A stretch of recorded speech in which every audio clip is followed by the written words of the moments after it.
Welfare اس نے fit بال کھیلی تھی، ان کے ساتھ بھی میں نے فٹ بال کھیلا کرتا. لیکن بعد میں جب میں کلب آیا تھا پروفیکشن، تو وہاں سے میں نے باکسنگ کے لیے میں آیا تھا. میں ایم ایم اے کے بارے میں اتنی خاص نالج نہیں تھی مجھے. تو وہاں سے میں نے آہستہ آہستہ جب دیکھا کہ وہاں پر گراؤنڈ گیم جیسے بی جی جے کھلاتا ہے، میں نے وہ سٹارٹ لیا.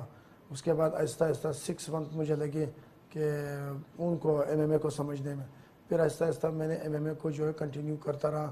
1 سال کے بعد مجھے فائٹ ملی تھی نیشنل فائٹ ٹورنامنٹ میں. تو الحمدللہ میں نے اس میں تقریباً 4 مجھے فائٹ ملی تھی ٹرائل کے لیے. 4 فائٹ ون کرنے کے بعد پھر آہستہ آہستہ میں نے جو ہے اس فائٹ کو آگے بڑھاتا گیا. اور جہاں تک چوٹ کی بات ہے وہ یہ ہے کہ ایم ایم اے میں جو ہے نا 2 ٹائپ کی فائٹ ہوتی ہے، ایک امیچر اور ایک پروفیشنل. امیچر میں یہ ہوتا ہے کہ اس میں نیز ایلبوز وغیرہ وہ الاؤ نہیں ہوتی، اور بھی کچھ رولز ہیں اس کے. اور پروفیشنل میں یہ تمام تر چیزیں اس میں وہ ہوتی ہے، کیا نا الاؤ ہوتی ہے، اور ٹائمنگ بھی اس کی زیادہ ہوتی ہے پروفیشنل میں. امیچر میں ٹائم بھی کم ہوتی ہے اور نیز اور ایلبوز الاؤ نہیں ہوتے ہیں، اور کچھ چیزوں کا خیال رکھا جاتا ہے. بخت محمد، اب یہ جس طرح مکسڈ مارشل آرٹ ہے، اس میں صرف جو ہے آپ نے کلب جوائن نہیں کرنا ہوتا، جم نہیں جانا ہوتا، پریکٹس کے ساتھ ساتھ آپ کو نیوٹریشنسٹ بھی ریکوائرڈ ہوتا ہے، ایک پراپر ٹرینر بھی ریکوائرڈ ہوتا ہے.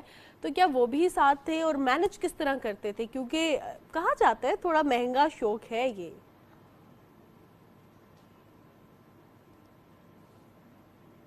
بالکل، یہ اپنا انڈورنس کا بہت خیال رکھنا ہوتا ہے کہ آپ کا اسٹیمنا اچھا رہے نا. تو یہ ہے کہ ہمارے کوچ وغیرہ جب بھی ہم جاتے، تقریباً ابھی مجھے 5 ایئر ہو گئے، ابھی بھی کوچ کی گائیڈ لائنس کے بغیر ہم ٹریننگ نہیں کرتے. کوچ ہمیں بتاتے ہیں یہ کرنا ہے یہ کرنا ہے، تو اس کے بعد پھر ہمیں جو ہے نا آگے اسٹیپ بائی اسٹیپ یہ چیزیں کرنی ہوتی ہے. ایک دن چھوڑ کے ریسلنگ ہوگا، اور ایک دن ہم ریسلنگ کرتے ہیں، اگلے دن باکسنگ، پھر اس کے اگلے دن کک باکسنگ. کیونکہ اس میں چیزیں بہت ساری آ جاتی ہے، باکسنگ بھی آ جاتی ہے، کک باکسنگ اور گراؤنڈ گیم جو اس کا مین ہوتا ہے. یہ تینوں چیزوں کو جو ہے نا آہستہ آہستہ ہمیں جو ہے نا ان کو پرفارم کرنا ہوتا ہے، ایک دن چھوڑ کے ایک دن.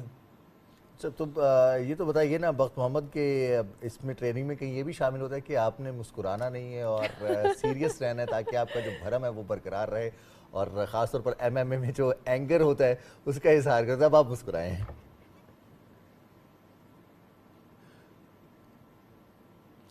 نہیں، بالکل یہی ہوتا ہے کہ جب فیس ٹو فیس ہوتے ہیں نا فائٹر، ان کی پکچر لیا جاتا ہے، تو اس وقت ہمیں یہ کہا جاتا ہے کہ آپ لوگ جو ہے نا آسے نا بالکل غصے سے ایک دوسرے کو دیکھو.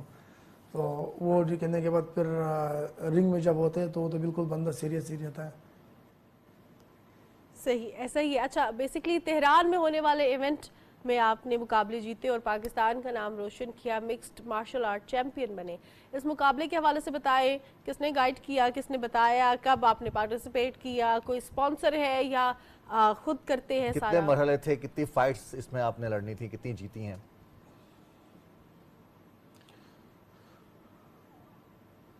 یہ ہوا تھا کہ 2022 میں جب ہم لوگ افغانستان گئے تھے، تو وہ افغانستان کی فیڈریشن کا تھوڑا سا ہمارے ساتھ مطلب ہیلپ کیا تھا اس نے کہ آپ پاکستان سے جو ہے نا فائٹر ہمیں یا افغانستان کی فائٹ کے لیے لے کر آؤ.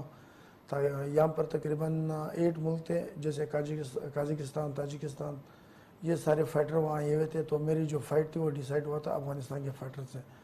تو وہ افغانستان کے لوگوں نے ہی ہمیں جتنے بھی فائنینشیل تھا وہ ان لوگوں نے خود ہی کیا. ایران میں بھی یہ ہوا تھا کہ امین مارشل نے کال آئی تھی اس کو، جو مینیجر ہے، تو وہ ہمیں ساتھ لے کر گئے تھے تہران. وہاں پر بھی فائٹ اسی طرح ہوا، کی سپورٹ تھی. ہمیں کوئی اسپانسر ابھی تک ملی نہیں ہے، نہ کسی نے کانٹیکٹ کیا. صحیح. تو اب کس ایونٹ کی تیاریاں جاری ہیں، کس میں پارٹیسپیٹ کرنے جا رہے ہیں، کہاں جا کے پاکستان کا نام روشن کریں گے؟ ابھی یہ ہوا تھا ریسنٹلی، مجھے ہمارے جو کوچ ہے اس نے کہا تھا کہ سنگاپور میں فائٹ آ رہی ہے، اور ایک اور اقرا ٹائگر کے نام سے تھا، اس نے بھی مجھے کہا تھا کہ تھائی لینڈ میں فائٹ آ رہی ہے ایم ایم اے کی، لیکن آپ کو سپانسر خود کرنا ہے. تو سپانسر کے لیے کوشش کی تھی، ٹرائی تو کیا تھا، لیکن کچھ ایسا نہیں ہو سکا، تو اس وجہ سے وہ فائٹ کے لیے ہم گئے نہیں. اچھا بخت محمد، اب چونکہ اس میں صرف آپ نے جو زور آزمائی ہے وہ نہیں کرنی ہوتی، اس میں آپ نے لڑنا نہیں ہوتا، تھوڑا سا آپ نے جو فوکس ہے مائنڈ کا وہ بھی کلیئر رکھنا ہوتا ہے.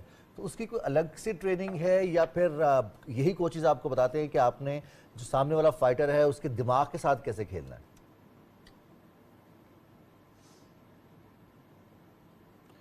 یہ ہوتا ہے کہ آپ کو آہستہ آہستہ جو ہے نا ٹریننگ میں وہ اسپائرنگ کافی زیادہ کراتے ہیں. تقریباً اسپائرنگ ہماری دن میں 4 سے 5 فائٹر کے ساتھ ہوتی ہے. تو آہستہ آہستہ ہمیں جو ہے نا زور لگانے سے منع کرتے ہیں کہ آپ جو ہے نا طریقہ پہ جاؤ, ان کے ساتھ طریقے سے کھیلو. اور باقی یہ ہے کہ زور نہیں لگاؤ. زور پہ یہ ہوتا ہے کہ اگر زیادہ سے زیادہ 1 منٹ بھی لگاؤ نا تو اسٹیمنا بالکل لوز ہو جاتا ہے, اس کے بعد کھیلنے میں بہت زیادہ مشکلات ہوتی ہے. تو اس چیز سے ہمیں بچنا ہے کہ زور نہ لگا دیں, بالکل ہم طریقہ اپنائیں, طریقے سے ان کے ساتھ. جیسے گراؤنڈ گیم میں سائڈ کنٹرول ماؤنٹ پہ آ گئے اور وہاں سے جو ہے نا آپ نے سمیشن لگا دیا یا پھر آپ نے جو ہے نا اپنے پنچز کیا, ہٹ کر دیا. تو ایسا ایسا آہستہ آہستہ کرنے ہوتے ہیں. صحیح ہو گیا. بخت محمد یہ بتائیے گا کہ ابھی تک جتنی بھی آپ نے فائٹس کی اس میں کوئی ایسی فائٹ, ڈریم فائٹ یا کوئی ایسی فائٹ جو کہ بہت یادگار ہے, دل کے بہت قریب ہے, کوئی بہت مشکل ہوئی یا کوئی ایکسپیرینس ایسا جو آپ شیئر کرنا چاہتے ہیں؟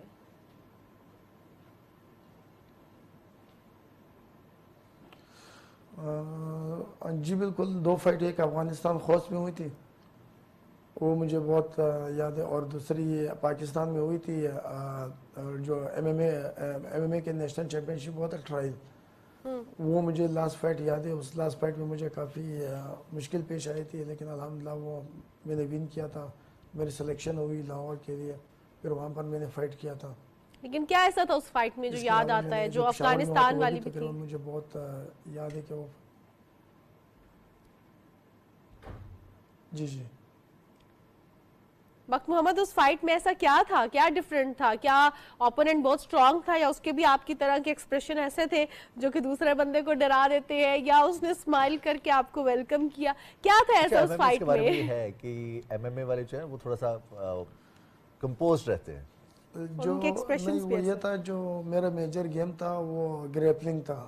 گریپلنگ میں جی ان کا بھی میجر گیم تقریباً گریپلنگ ہی اچھی تھی اس کی. تو مجھے وہاں پر بہت مشکل پیش آئی تھی, کیونکہ فائٹ سے پہلے میں جو ہمارے کارنر ہے وہ یہ بتاتے ہیں کہ ان کا یہ گیم جو ہے نا تھوڑا سا ان کے پاس یہ ویکنیس ہے, آپ کو اس کی ویکنیس پہ جانا ہے اور وہی کھیلنا ہے. تو جو ان کی ویکنیس تھی وہ میں نہیں پکڑ سکا. تو گراؤنڈ گیم جو میرا میجر ہے وہ بھی ان کا تھا. تو آہستہ آہستہ لڑ کے تو یہ ہوا تھا تھرڈ راؤنڈ میں کہ میں پوائنٹس کے بنیاد پر مجھے جو ہے نا مجھے جیت دیا گیا تھا. صحیح. تو جب بخت محمد بہت سارے نوجوان آپ کو دیکھتے ہیں اور بہت سارے نوجوان اب چونکہ چاہتے ہیں کہ وہ کچھ ڈیفرنٹ کریں اور ایسا ڈیفرنٹ کریں جیسے آپ نے کیا ہے, ایک بالکل مختلف فیلڈ کا انتخاب کرنے کے بعد کرکٹ بھی آپ نے کھیلی, فٹ بال بھی کھیلا, باقی بھی شوق تھے, لیکن نام آپ نے روشن کیا ایم ایم اے فائٹ میں. اور جو نوجوان آپ کو دیکھ رہے ہیں اور وہ چاہتے ہیں اس فیلڈ میں آنا, ان کو کیا کہیں گے, کہاں سے سٹارٹ کریں, کس ایج سے سٹارٹ کریں اور کتنی محنت ہے, کتنے سال لگاتار وہ محنت کریں پھر اس کے بعد فائٹ کے لیے رنگ میں اتریں؟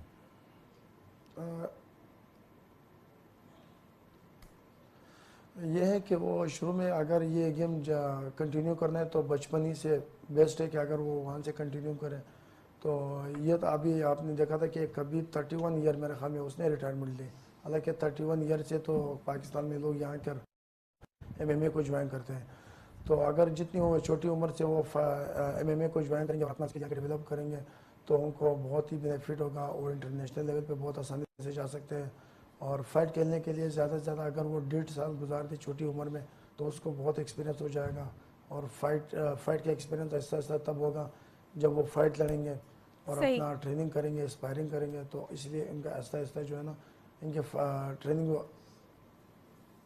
بخت محمد یہ بتائیے گا کہ صرف مسلز کی اسٹرینتھ ریکوائرڈ نہیں ہوتی, اچھی ڈائٹ بھی ریکوائرڈ ہوتی ہے. تو ڈائٹ کے حوالے سے بھی بتائیے گا کہ کیا ڈائٹ لیتے تھے اور کون سپورٹ کرتا تھا؟ جس طرح آپ نے بتایا اپنے والد صاحب کے بارے میں, اپنے بھائیوں کے بارے میں کہ ان کو بھی دیکھ کے آپ کو بڑی انسپریشن ملتی ہے, تو کیا وہ آپ کو ڈائٹ کے حوالے سے بھی گائیڈ کرتے تھے, بتاتے تھے, چیزیں بھی لا کے دیتے تھے؟ اور کس طرح بڑا کنسرن ہوتی ہیں کہ اس طرح کا کھیل کیوں کھیلنا جس میں زخمی ہونے کے چانس زیادہ ہوتے ہیں, اور جس میں پراٹھا نہ کھانا پڑے وہ کیا کام ہے؟ ایسا بھی ہوتا رہے کبھی؟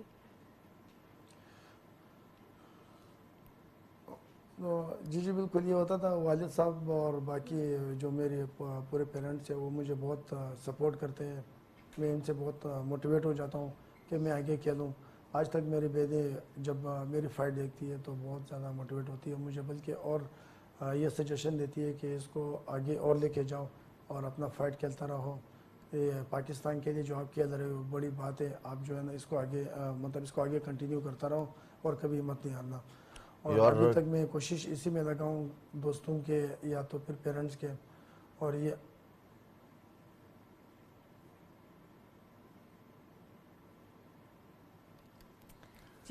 جی بہت شکریہ بخت محمد, اور ہماری نیک تمنائیں, ہماری دعائیں آپ کے ساتھ ہیں. آپ اسی طرح سے محنت کرتے رہیں اور اسی طرح سے آپ کامیابیاں حاصل کریں, پاکستان کا نام روشن کریں. آپ کا نام روشن ہوگا, پاکستان کا نام روشن ہوگا. ہماری دعائیں آپ کے ساتھ ہیں.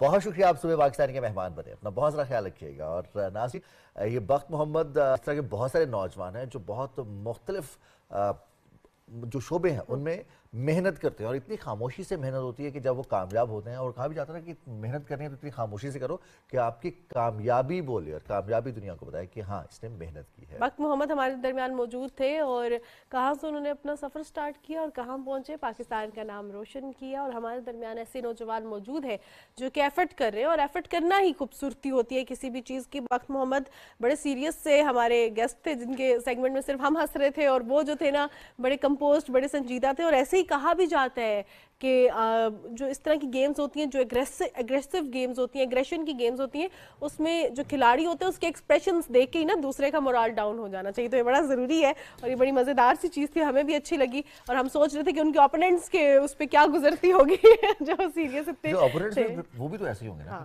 یہ تو ایسے خیر. چلیے جی, اب بڑھتے ہم کچھ گیمز کی جانب, اور ایک ایسی گیم ہے جو کہ تقریباً 1 صدی قبل اس کا آغاز ہوا تھا, اور اس کو کہا جاتا ہے کبراش ٹرسٹ, جس نے 2022 میں اسکاٹش ہائی لینڈ گیمز کے حصے کے طور پر اس کبراش پکنک اینڈ گیمز 1934 میں جو ختم ہوئی تھی, اور اس کے بعد دوبارہ آغاز ہوا.